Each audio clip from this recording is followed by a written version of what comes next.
Hi అండి. ఏం చేస్తున్నాను చూస్తున్నారా? ఏం లేదండి, ఈవినింగ్ 6:30 అవుతుంది కదా, డిన్నర్కి ప్రిపేర్ చేస్తున్నా. ఏంటంటే ఇప్పుడైతే రైస్ తీసుకుంటున్నా. సో రైస్ అయితే మాకు ఊరి నుండే వస్తాయి. ఇక్కడ రైస్ అయితే అసలు టేస్టీ ఉండదు కదా, సో మేము ఊరి నుండే తెచ్చుకుంటాం అనమాట. మ్యాక్సిమం ఇక్కడ రైస్ అయితే అవాయిడ్ చేస్తాం, ఎందుకంటే అవి స్మెల్ బాగుండవు, టేస్ట్ కూడా ఉండదు. రైస్ కొంచెం తినగానే ఎలానో అనిపిస్తుంది. ఇదైతే టేస్ట్ ఉంటాయి, మళ్ళీ మనం పండించుకున్న బియ్యం కదా, చాలా టేస్ట్ కూడా ఉంటాయి. సో నేనైతే ఎక్కువ ఊరి నుంచి తెచ్చుకుంటాము. రైస్ అయితే కడిగేసి మార్నింగ్ అయితే పొటాటో టమాటా కర్రీ చేశాను. సో వాళ్ళకైతే ఆ కర్రీలోకి ఏమన్నా స్పెషల్ కావాలన్నారు. ఏం లేదు, ఏం చేయలేదు, నేనైతే చేద్దాం అనుకుంటున్నా. సో వంట చేసే వాళ్ళకి ఏం చేయాలి ఏం చేయాలనే ఆలోచన ఎక్కువ ఉంటుంది, కానీ అది చేసుడేమో కానీ ఈరోజు ఏం చేయాలి ఈరోజు ఏం చేయాలన్నదే ఎక్కువ ఉంటుంది. సో ఈరోజైతే వాళ్ళకి కొంచెం ఆమ్లెట్ వేసిద్దాం అనుకుంటున్నాను. సో ఆమ్లెట్ అంటే డైలీ ఎగ్ తింటారు, కానీ ఈరోజు ఆమ్లెట్ వేద్దామని చూస్తున్నా. సో రైస్ అయితే ఒక 4 times కడగాలి, లేకపోతే అందులో ఉన్న డస్ట్ అంతా అట్లనే ఉండిపోతుంది. కడిగైతే ఒక 10 minutes పక్కకు పెట్టుకోవాలి, అవి నానతాయి. 10 minutes అయినా హాఫ్ అన్ అవర్ అయినా. సో నాకు ఇప్పుడు టైం లేదు వాటికి ఎమ్మడే పెట్టేసుకుంటున్నా. టైం లేదంటే పిల్లలకి ఆకలి ఇస్తుంది కదా, 6:30 అవుతుంది ఆల్రెడీ. సో అందుకే పక్కకు పెట్టేసుకున్నా. ఇప్పుడైతే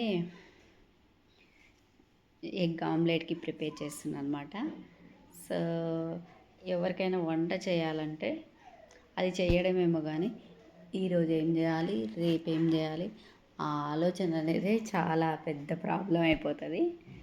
సో ఇప్పుడైతే ఎగ్స్ తీసాను. ఎగ్స్లో ఏమి వేయను నేను, మా పిల్లలు అయితే ఏమి వేసినా తినరు అనమాట. అందులో కొంచెం సాల్ట్, కొంచెం కారం పొడి, కొంచెం గరం మసాలా ధనియా పౌడర్ వేసినా ఏం కాదు. ఆనియన్స్ కూడా వేయచ్చు, కానీ ఆనియన్స్ తినరు అందులో వేస్తే. సో 3 eggs అయితే చేశాను. ఈరోజు నేను తినను, కాకపోతే కొంచెంమంది తిననని ముట్టుకొని అంటారు, కానీ నేనైతే చేసేస్తా అనుకుంటాను. సో ఎగ్స్ బ్రేక్ చేశాను. మా పిల్లలైతే ఆ టైంలో కొంచెం ప్రాజెక్ట్ వర్క్ ఉండే ఈరోజు. సో ఇవన్నీ నాకే, వీళ్ళ ప్రాజెక్ట్ వర్క్ ఏమో కానీ మనకే పని పడుతుంది, పెద్ద పని. అదంతా నేనే అతకబెట్టాను అనమాట. అవన్నీ కట్ చేసి ఆ పేపర్స్ ప్రింట్అవుట్ తీసుకొచ్చి. సో ఇప్పుడైతే ఆమ్లెట్ అయిపోతున్నా. చెప్పాను కదా, చిటికెడు మసాలా, ధనియా పౌడర్, చిటికెడు ఉప్పు, చిటికెడు కారం పొడి, కొంచెం కొత్తిమీర వేసా. సో ఇదంతా మిక్స్ చేసుకొని ఆమ్లెట్ వేసుకోవాలి. సూపర్ ఉంటుంది కదా ఆమ్లెట్ అయితే. ఏ కర్రీ కాంబినేషన్కి ఆమ్లెట్ ఉంటే సరిపోద్ది, బిర్యానీ కూడా అవసరం ఉండదు. సో ఇది కూడా స్టవ్ ఆన్ చేసా. పెనం మీద వేసినా బాగుంటుంది ఆమ్లెట్, కాకపోతే ఈ బౌల్లోనైతే స్మాల్ సైజులో రౌండ్గా వస్తుంది కదా అని వేసా. ఇందులోనే వేస్తా మ్యాక్సిమం. మీరు ఎలా చేస్తారో ఆమ్లెట్ నాకు కూడా కమెంట్ పెట్టండి.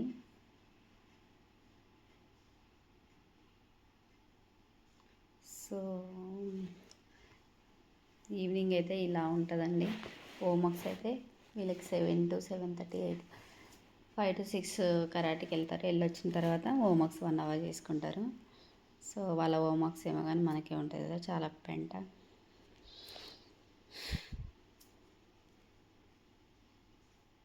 ఇప్పుడున్న చదువులకైతే వాళ్ళ ఫీజులతోటే సరిపోతుంది మనకి. ఫీజులు ఎక్కువ, చదువు తక్కువ అన్నట్టు ఉంటుంది. సో పెనం ఆయిల్ అయితే హీట్ ఎక్కిందండి. ఇప్పుడైతే ఆమ్లెట్ వేసేస్తున్నాం.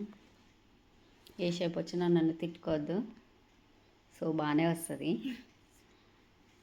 టేస్ట్ కూడా చాలా బాగుంటుంది.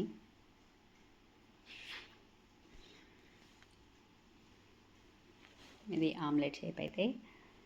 సో ఈవినింగ్ టైంలో మీరేం చేస్తారో కామెంట్ చేయండి. So potato curry omelette with ఇంట్లోకి వడియాలు కూడా బాగుంటాయి, అవి కూడా ట్రై చేయండి. నాదైతే ఈవినింగ్ టైంలో ఇలా ఉంటుంది అనమాట. 8:30 లోపల తినేస్తారు మా పిల్లలు, 9కి పడుకుంటారు.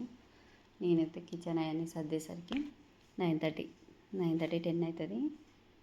మళ్ళీ 6కి లేస్తాం, పిల్లల్ని అయితే 7కి లేసి 8కి బస్సు ఉంటుంది. ఆమ్లెట్ అయితే రెడీ అయిపోయింది.